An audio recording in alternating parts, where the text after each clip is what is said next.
الحمد لله رب العالمين والصلاة والسلام على أشرف المرسلين سيدنا محمد وعلى أهله وصحبه وسلم. داوديال waxaan rabaa inaad ila qaybsataan mowduuc aan ugu talagalay inuu qayb ka noqdo mawaadiicdii aynu isku wacyigelinaynay oo aynu maxaa la yiraahdaa wada qaybsanaynay xalkeena iyo sidii ummadeena meesha ay taalo aynu kor uga qaadi lahayn. mowduuca waxa la yiraahdaa wadan baryo laguma dhiso. way dhici kartaa inaad la yaabtaan title-ka laakiin waa arrinaan muddo badan ka fikrayay runtiina natiijo iiga soo baxday ay tahay markaad eegtaan oo si dhiible walaalayaal uga fikirtaan baartaan wadamada adduunyada ma jira wadan baryo lagu dhisay wadan baryo lagu dhisay ma jira wadan NGO dhiseen maya ma jiro. way jirtaa wadan dhibaato ku dhacday oo mar loo gurmado la caawiyay waa arrin caadi ah sida Mareykanku dagaalkii labaad markay Yurub aad ugu dhibaatootay oo dhaqaale burbur badan uga dhacay loogu sameeyay qorshe la oran jiray Marshall Plan. laakiin Marshall Plan-ku in yar buu ka caawiyay in xilliga yar ay dhibaataysnaayeen dhibaatada uga baxaan. laakiin muxuu ahaa dhaqaalahan maanta ay Yurub haysato noloshan ay haysato horumarkan ay gaartay ma aha wax muxuu ahaa NGO iyo caawimaad ku yimid. walaalayaal wadan markuu dhismayo saddex arrimood buu ku dhismaa. arrintaa waa muhiim inaan isla fahmo. wuxuu ku dhismaa maskaxda dadkiisa, wuxuu ku dhismaa dhaqaalaha dadkiisa, wuxuu ku dhismaa xoogga dadkiisa. soo baara adduunyada wadamada jiro dhan wadan aan saddexdaas factor oo la isu geeyay saddexda arrimood oo la isu geeyay sa ku dhismin. haddaynu rabno wadankeena inaynu dhisano oo aynu quruxsano oo aynu hagaagsano waa in saddexdaas aynu ka shaqaysiino. waa inaynu dhaqaaleena hurraa, waa inaynu xooggeena hurraa, waa inaynu maskaxdeena hurraa. ma jiro wax kaleeto. si caqliyan oo fikir suurtagal ma tahay qof intuu ku yimaado maantadan aad joogtid caawadan aad joogtid qof intuu ku yimaado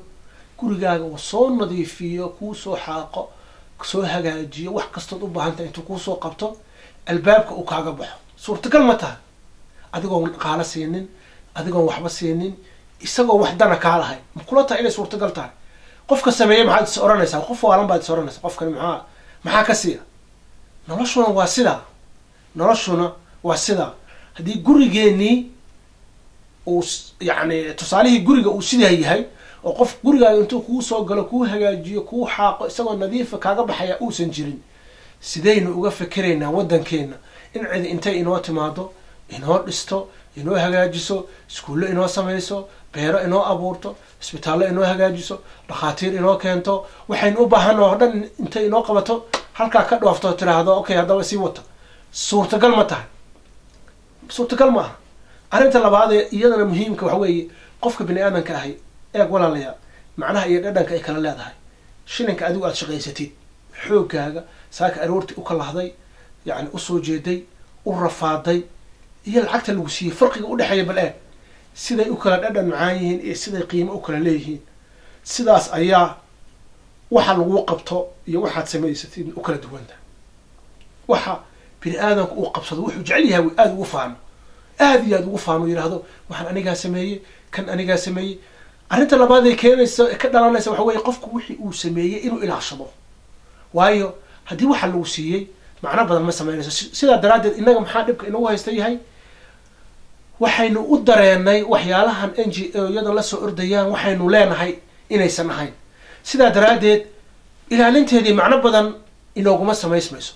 laakiin haddii waxaan inagu aynu samayno dhaqaale jeebkaaga ka baxay uu ku yimi, fikir maskaxdaada uu ku yimi, xooggaaga aad soo jebisay uu ku yimi, waad ilaalinaysaa.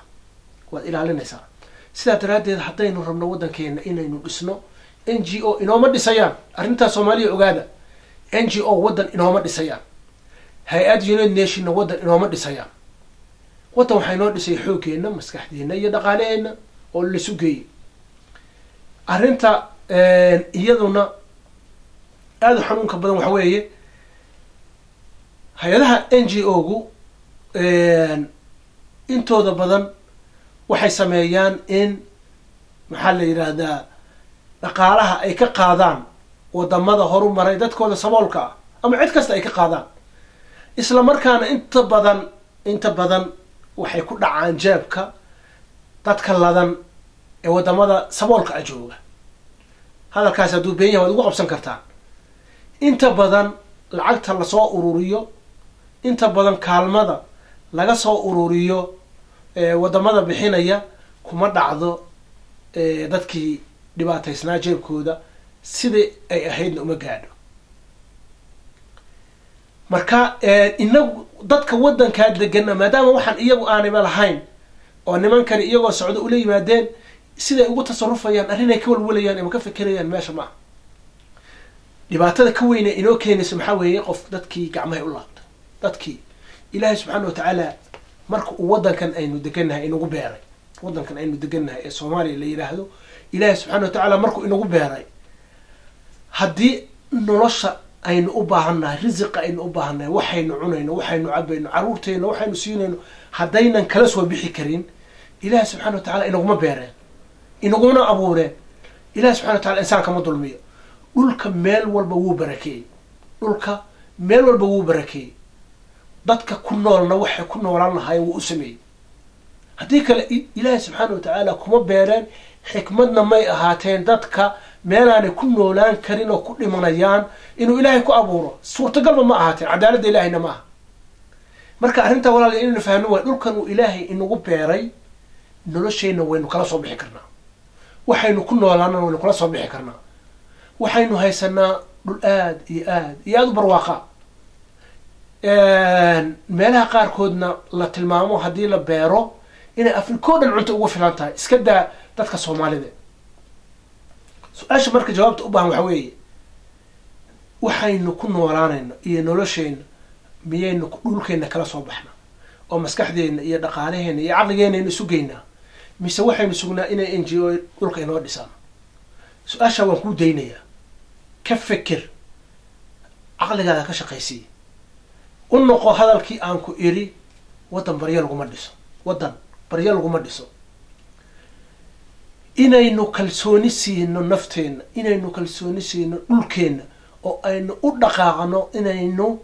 kala soo baxno risiqa aynu ku noolaan lahayn inaynu dhulkeenna kala soo baxno dadka tacabka iyo dadaalka ku jirana aynu garab istaagno wadankeenana aynu maal gashano inaynu iska dayno maxaa la yidhahdaa meelaha loo ordayo meel aan waxa kasoo bixi doona iyo mustaqbalkeeda la garanaynin in la maalgeliyo qofka shaksiga ahi isagaa maslaxadiisa gaarka og meeshii inuu south africa ganacsi ka sameeyo ama inuu ka sameeyo maxaa la yidhahda kenya ganacsi ka sameeyo waa arrin isaga u taalla laakiin inaad ogaatid weeye adigu soomaali baa tahay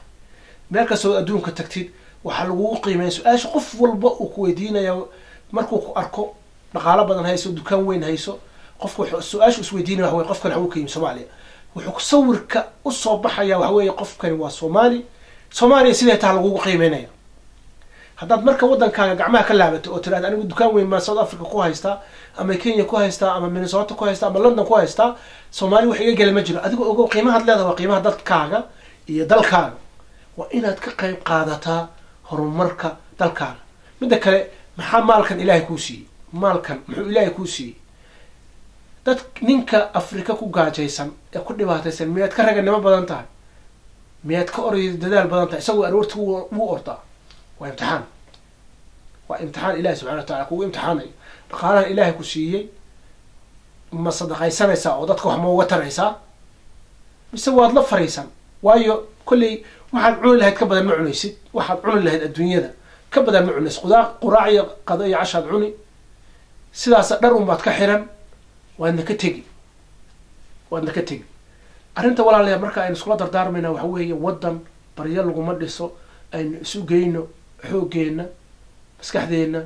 dhaqaalaheenna wadankeena aynu dhisano wadan khayraadlu ilaahay ina siiyey ilaahay subxaana wa tacaala wuu inoo sakhiray dhul barwaaqa uu ina dejiyey xoolo leh beera leh kalluun leh ma jiro afrika wadan saddexdaas wax la isugu daray xoolo tiro badan kalluun tiro badan beere aan laga gaajo beelaynin oo yani laga aada iyo aada looga dhargayo ma jiro africa waa naadir wadan leh aynu wadankeena usoo noqono aynu dhisano wassalaamu calaykum waraxmat ullahi wabarakaatu